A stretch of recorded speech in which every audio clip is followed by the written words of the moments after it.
कि शिवलिंग ऐसे ही अपने घर में नहीं रख लेना चाहिए, क्योंकि शिवलिंग जी की सेवा बहुत करनी पड़ती है। शिवलिंग शिव का ही एक रूप है। शिव पुराण में कहा गया है कि शिवलिंग बहुत ही संवेदनशील होता है और इसकी थोड़ी भी पूजा बहुत सारे शुभ फल देती है।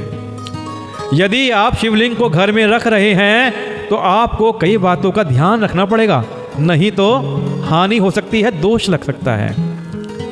अगर आप बातों का ध्यान रखेंगे और सही तरह से शिवलिंग की सेवा करेंगे तो आप पर शिव जी की कृपा बरसेगी और सुख समृद्धि का भोग आप करेंगे। यदि आप शिवलिंग की पूजा करने में असमर्थ हैं तो घर में शिवलिंग नहीं रखना चाहिए।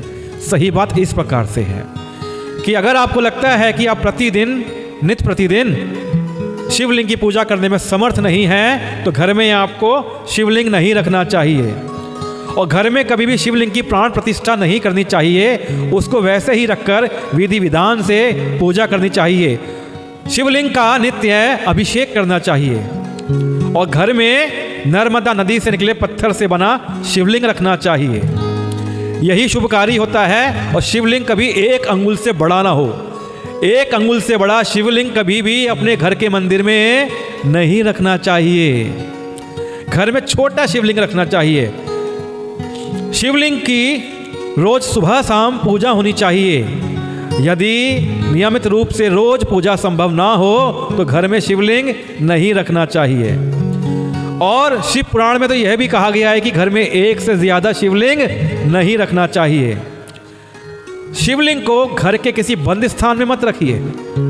शिवलिंग हमेशा खुले स्थान में रखा जाना चाहिए, क्योंकि शिवलिंग में हर वक्त ऊर्जा का संचार होता रहता है। इसलिए शिवलिंग पर हमेशा जल की धारा रहनी चाहिए जो ऊर्जा को शांत रखती है।